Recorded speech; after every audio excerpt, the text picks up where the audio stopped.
បានខ្ញុំដៃអត់ពួយជៀនមានតែមួយស៊ូកាន់កំភ្លើងកូនប៉ាកូនណាយកុំព្រួយប៉ាត្រូវតែជួយដល់គ្រួសារយើង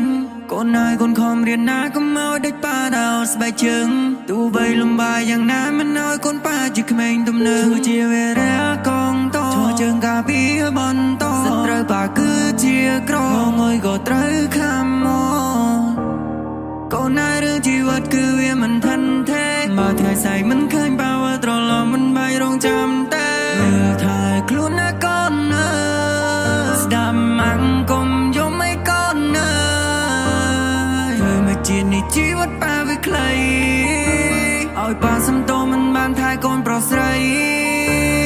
យប់ឡើងដែលយាយលួងណាក្រោកព្រឹកឡើងឈប់ទ្រាំមួងណាមើលថែបងជំនួងប៉ាញ៉ាំបាយប្រញាប់ទៅសាលាអ្វីកូនធ្វើឲ្យមុនគេវិលមកផ្ទះមុនថ្ងៃជ្រៅមិនខំទៅមកមិនរួចទេមិនចង់ឃើញកូនប៉ាក្រំគេ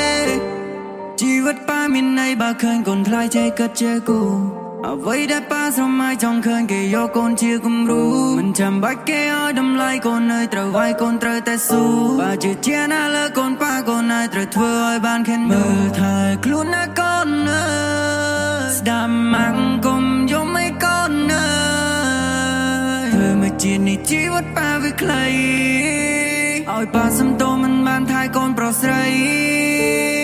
ក៏សបោជាមុខភ្លើងដូចធូរឲ្យប៉ានៅចុងជើងនេះជាបនណាំចុងក្រោយធៀបប៉ាកូនដើរមកផ្ទះ